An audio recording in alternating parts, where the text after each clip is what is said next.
Water for the forgotten. Nina had always believed that love, once true, could never be stolen. But when her husband Daniel began coming home late, speaking in half-truths and smelling of unfamiliar perfume, her certainty began to crack. They had been married for 8 years. Their life wasn't perfect, but it was real, built on shared mornings, quiet dinners, and the kind of laughter that only comes from knowing someone deeply. That was before she arrived. Her name was Lila. Young, magnetic, with eyes like storm clouds and a voice that curled around men like smoke. She worked at the boutique near Daniel's office. Nina had seen her once, just once, and felt a chill that had nothing to do with the weather. Soon, Daniel changed. He grew distant, forgetful. He called Nina by the wrong name.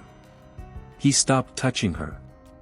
One night, he whispered Lila's name in his sleep. Nina confronted him. He denied everything, but his eyes were hollow. It wasn't guilt, it was absence. Like something had taken root inside him and pushed her out. Desperate, Nina turned to her grandmother's old friend, a woman named Esme. She lived on the edge of town, in a house filled with herbs, mirrors, and clocks that ticked backward. Esme didn't ask questions. She simply listened, then nodded.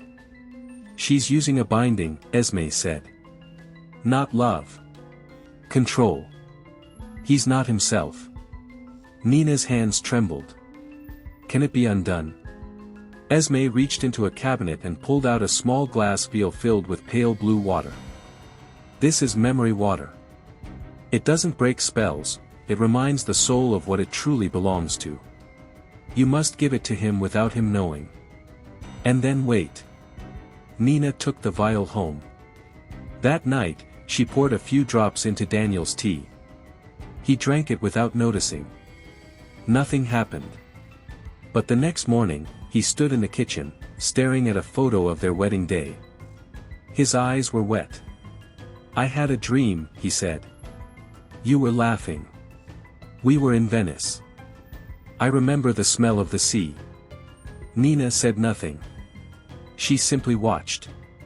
Over the next few days, Daniel began to change. He came home early. He cooked dinner.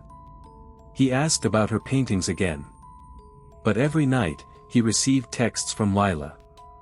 And every night, he ignored them. Then, one evening, Lila showed up at their door. She was furious. Her voice was sharp, her presence electric. She accused Nina of meddling, of stealing Daniel back. But Daniel stepped between them. "I don't know what you did to me," he said.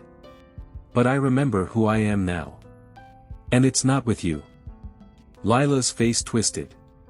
She whispered something in a language Nina didn't understand. But Esme had warned her, if the spell was broken, the binder would lose her grip. Lila turned and left.